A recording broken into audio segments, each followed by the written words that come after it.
اس لیے کہ ایک طرف ساری قوم چاہتی ہے کہ ان دہشت گردوں کا جو ہمارے بچوں کا قتل کرتے ہیں، جو مسجدوں میں بم پھوڑتے ہیں، جہاں جو معصوم انسانوں کا قتل کرتے ہیں، ان سارے لوگوں کو کسی نہ کسی طرح روکا جائے، ان کو سخت سے سخت سزا دی جائے، ریاست ان کے خلاف ایکشن کرے، ان کو جو ہے تہو تیغ نیست و نابود کر دیا جائے، اس لیے کہ اس کے بغیر چارہ نہیں ہے۔ آپ ان سے صلح نہیں کر سکتے، آپ ان سے مذاکرات نہیں کر سکتے۔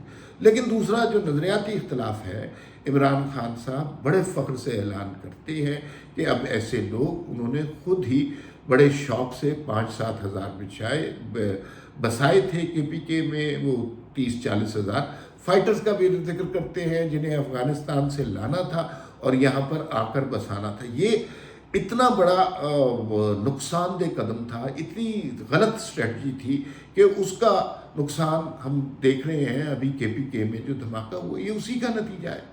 ان لوگوں کو جو نون دہشت گرد ہیں، جو معصوم انسانوں کا قتل کرتے ہیں، انہیں پاکستان کی سرزمین میں گھسانے کی کیا ضرورت تھی؟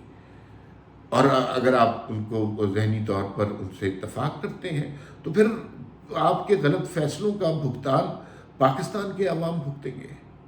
ہمارا قصور ہوگا یا آپ کا قصور ہوگا کہ بچے مر رہے ہیں اور مسجدوں میں بم چل رہے ہیں اور راہگیروں کو اور مسافروں کو ہر وقت جان کا خطرہ ہے KPK میں، تو کس کا قصور ہوگا؟ یہ بنیادی طور پر اس سوچ کا قصور ہوگا جو اب بھی طالبان سے، چاہے وہ افغان طالبان ہو یا پاکستانی طالبان ہو، کوئی نیکی کی امید لگائے بیٹھے ہیں، جبکہ یہ بات واضح ہو چکی ہے ان کا مقصد کسی قسم کی پاکستان کے ساتھ ہمدردی یا نیکی یا اس طرح کی چیزیں نہیں ہیں۔ وہ ایک اور مائنڈ سیٹ کے لوگ ہیں اور وہ یہی کریں گے جو پشاور کے دھماکے میں ہوا۔ اچھا، دوسری جو بات ہے، عمران خان صاحب الیکشن کیوں نہیں لڑے؟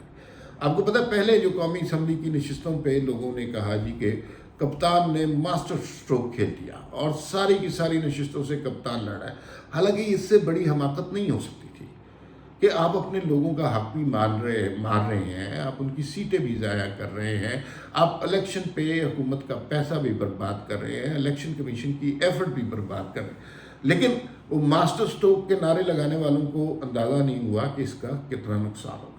پھر قومی اسمبلی کی مزید نشستوں کا اعلان ہوا۔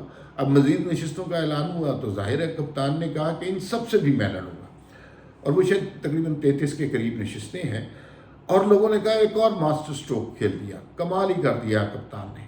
لیکن یہ اس سے بھی بڑی حماقت تھی۔ قومی اسمبلی میں آپ کی نشستیں کم ہو رہی ہیں، عمران خان ایک نشست سے جیت سکتے ہیں، ظاہر ہے 15 نشستوں سے تو وہ ممبر نہیں ہو سکتے، لیکن ان کو سمجھ نہیں آتی بات۔ خیر، اچانک کپتان صاحب نے پھر ایک اور یو ٹرن لیا اور انہوں نے کہا کہ جناب ہم تو الیکشن نہیں لڑے اور امیدوار تیاری کریں۔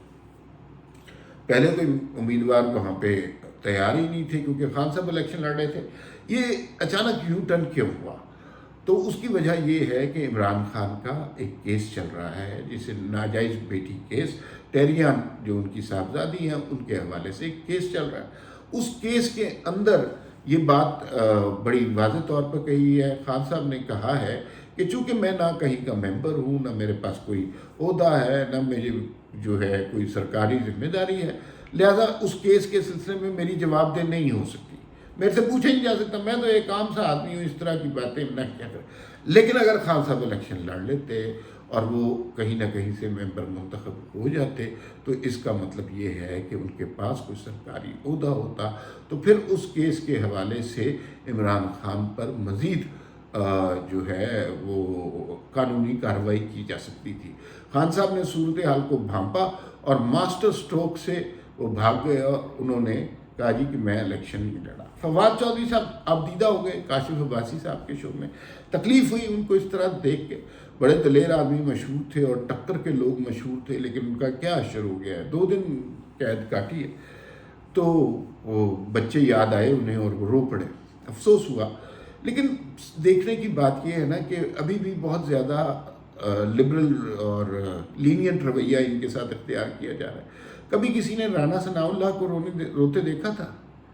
جتنی اذیتیں دی گئی تھیں انہیں کہ ان کی کمر میں ایک بہت پرانی تکلیف تھی، انہیں زمین پر سردی میں گدا بھی نہیں دیا گیا، کیڑے مکوڑے ان کے کمرے میں چھوڑ دیے گئے، آنکھ کی دوائی نہیں دی گئی، اور 20 کلو ہیروئن ڈال دی، 7-8 مہینے وہ جیل میں رہے۔ کبھی کسی نے انہیں روتے ہوئے دیکھا تھا؟